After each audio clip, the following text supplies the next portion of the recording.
The automotive revolution is roaring, and yet some beasts simply belong in the rearview mirror. Today, we're ripping open the future of driving to reveal 5 cars you should absolutely avoid buying in 2026. At number 1, the Audi A4, once a symbol of luxury, precision, and prestige. Starting around $43,300 USD and reaching $52,500 USD for higher trims, the A4 remains elegant, but elegance isn't innovation.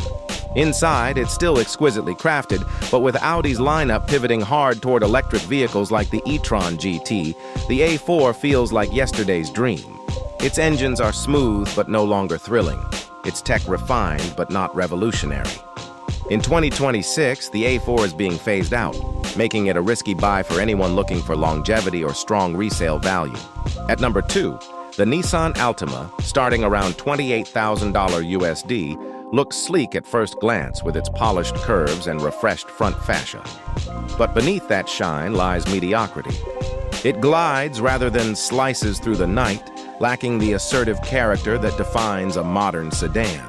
Inside, its cabin feels more cost-cut than cutting-edge, with an infotainment system and materials that fail to deliver a premium experience. Reviewers have called its tech uninspired, while its engine performance is merely adequate. The lack of true next-gen safety or autonomous tech makes the Altima feel stuck in the past. And as the sedan market continues to shrink in 2026, that attractive price tag becomes more of a trap than a deal. Sliding into number 3 is the Honda Insight, priced between $20,900 and $28,300 USD, a hybrid that once promised efficiency and innovation. It wears a sleek sedan body but doesn't command attention on the road. There's no beastly presence, just another anonymous commuter.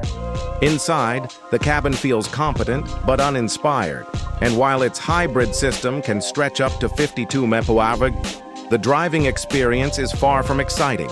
In a 2026 market where hybrids are expected to deliver both power and personality, the Insight delivers neither. Don't forget to subscribe to Torque Lab for more cinematic AI reviews of the cars shaping tomorrow today.